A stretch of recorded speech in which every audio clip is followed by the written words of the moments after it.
the Australian Defence Force will be called in to help administer vaccines across New South Wales. Doctors and nurses, qualified medical experts are rolled out from the Defence Force in regional areas in particular to make sure that our most vulnerable citizens are immunised as quickly as possible. Well, that didn't take long, did it?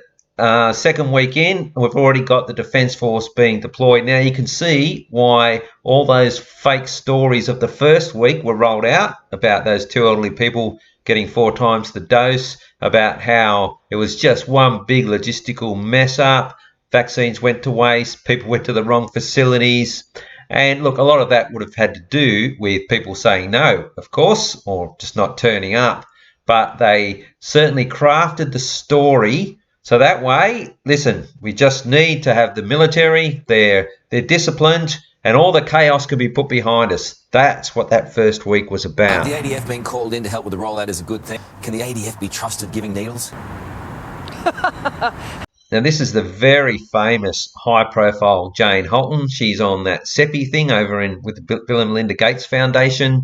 She's been part of the World Health Organization. She's on the board of one of the banks. She's on every single COVID committee. So she's been in and out of the country. She's one of the very high level, much higher than ScoMo in this thing, any Prime Minister. She is in between the Gates Foundation and also the Prime Minister, but she goes to all of the meetings, gets all the intelligence and helps formulate, or they've already got their plan, but she helps to give real-time information so they can adjust their tactics on the run. This Halton character, another truther from Australia actually mentioned her, put me onto her, and she is one of the biggest players in this thing. Well, Carl talks about trust, but can she be trusted to give a straight answer on anything? She was being grilled at that Crown inquiry. That was one of the many boards that she sits in. Make sure she knows what's going on in as many places as possible. And her fragile memory lets her down at the Crown inquiry. In other words, she just didn't answer questions, or she spoke, but no answers were contained in what she said.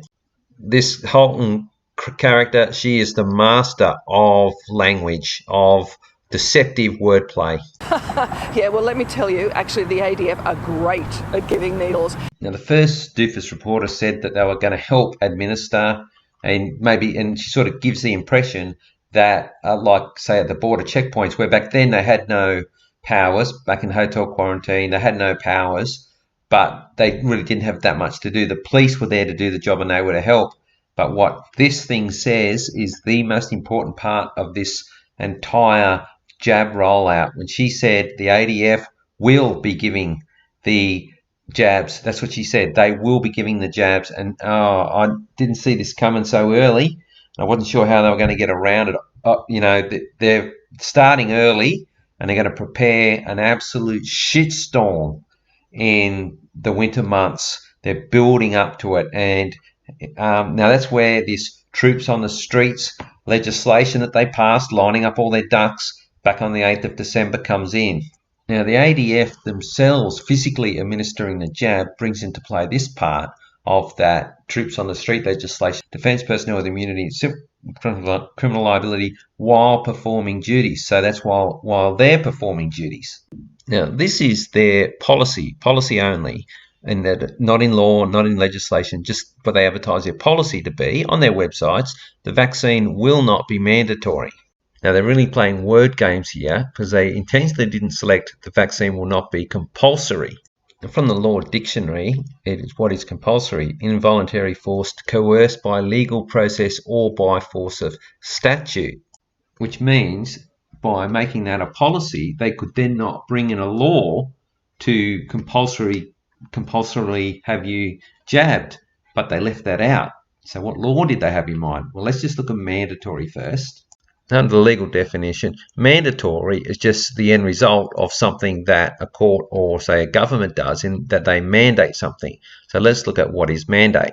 Now, a mandate is an action that the court will take generally and in civil matters with regards to contracts, and they will mandate that this company pays this company. So when the government says that vaccines will not be mandatory, it means that one of their courts, the High Court, is not going to mandate that everybody has to take it, because that would then make them civilly liable for any harmful effects. So mandate is more civil, whereas compulsory is law. Now, like I said before, they said that they haven't said it's not compulsory, which leaves it open then to apply a law to this thing. which brings us back to the Defence Forces actually administering the jab. Now, a very important part of this Troops on the Streets bill was that the bill does not contain a requirement to publish a written direction under a proposed call-out that they're going to give out. So the Defence Force may start out operating under the old DACC, where they didn't have any powers, but we're not going to know whether that's switched over to where they can use force and have immunity from prosecution, thanks to this part of the bill. Now, what I've also highlighted in blue there is that this bill takes precedence over state law. That's what it says there. So I know in Victoria they have their human rights law is in state law. Well, that's all out the window, because under this bill, this takes precedence and that doesn't come into effect. And New South Wales, we don't even have any human rights except enshrined in treaties.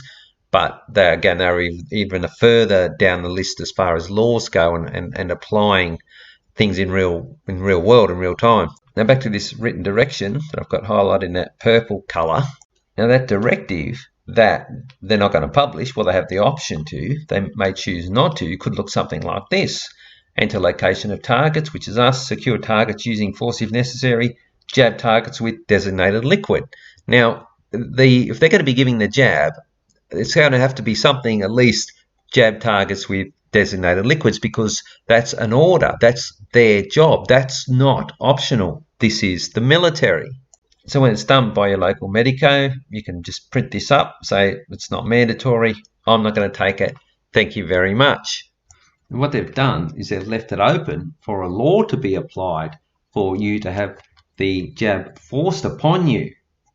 Now, you can't sue the government because they said that it wasn't mandatory. So you might think, well, okay, I can then sue the person that gave me the jab. But it comes back to this.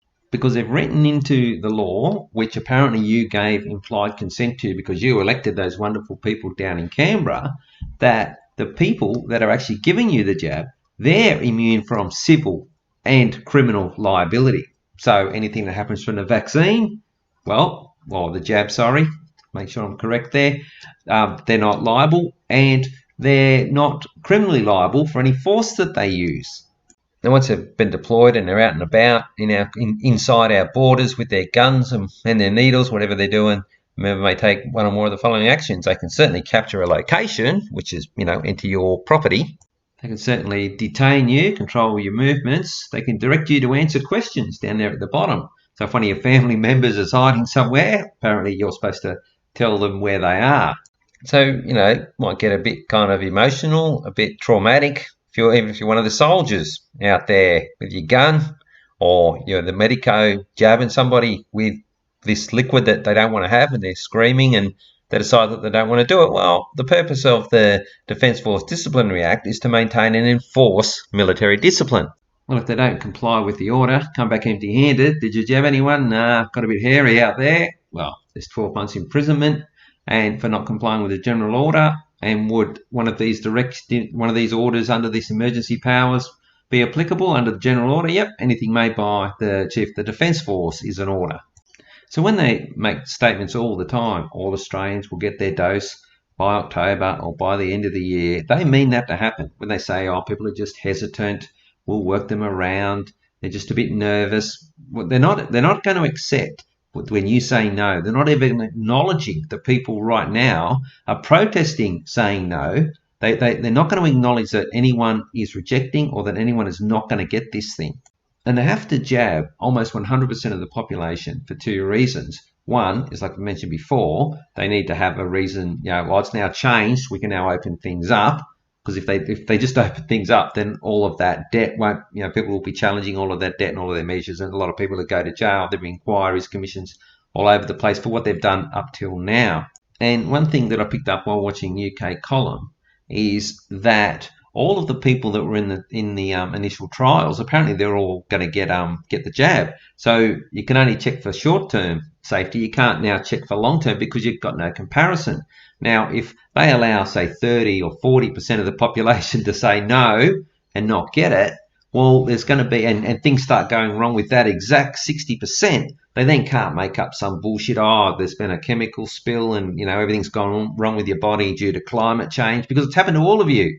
But see, if 40% of people are perfectly fine and 60% of people only the ones who've been jabbed, then they will be held accountable. And that's that they don't want, they can't allow that to happen. That's why I'm 100% certain that that's what we're going to face. But there is a proactive means of pushing back. You've got to be proactive, because they're not acknowledging that anyone's rejecting it. And they haven't asked any questions. They haven't done any surveys. Will you take the jab? Are you? Well, we've done general service, but they haven't asked an individual, on the phone. All they're doing is sending out invitations as though you're going to get it. They're not saying, oh, listen, are you willing to take it? If not, we won't send out the invitation. No, they're sending out the invitations, so you don't get the opportunity to say no. So you've got to be proactive. So I'm going to draft up a form as legal as I can. I'm going to send one off myself, that my position, and it's not just last one I had, it was a declaration of intent. This is just a straight out statement. This is just a declaration, and I'll be specifying that nothing, and I'll be mentioning any powers under laws I'm not going to give consent to that permit anyone to forcibly give me this. I don't consent to that. So if you don't consent to it and they know that, they're going to try to ignore you. You'd be trying to shove bits of paper in their faces as they come through the door. They're just going to tear it up and say, I didn't see it. So you've got to send it off, get acknowledgement that these I do not consent. Remember the first I do not consent? I got my thing taken down. They mentioned it on radio. This consent thing is our main weapon. So I'm going to draft up some documentation, get it off to them, and show proof. If someone turns up at your door, one of these idiot military, just on that though, if the military en masse go, we're not going to do it. That's why they included the foreign troops. And indeed, if enough of our troops won't go out, they just say, oh, you boys don't have to worry about it. We'll get some of your other boys to do it. Unbeknownst to them, they're just bringing in foreigners, just coming to your house. And it can all be done, apparently under our implied consent. Our parliament has organised all this for us. So that's why we've got to withdraw that consent and make it specific. So I'm going to draft up some documents.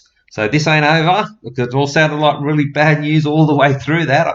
I got a bit down going through it myself, but we've just got to just, now that we think ahead before they get to your door, prepare, let them know that you have already said no. Because no is the most powerful word in English language, but you've got to make sure they're not asking the question for that reason. So you've got to shove it to them, let them know that it's been acknowledged that you've said no and you don't give consent. All right. Oh, sorry to finish off with this thing's face. All right, that's it for this one.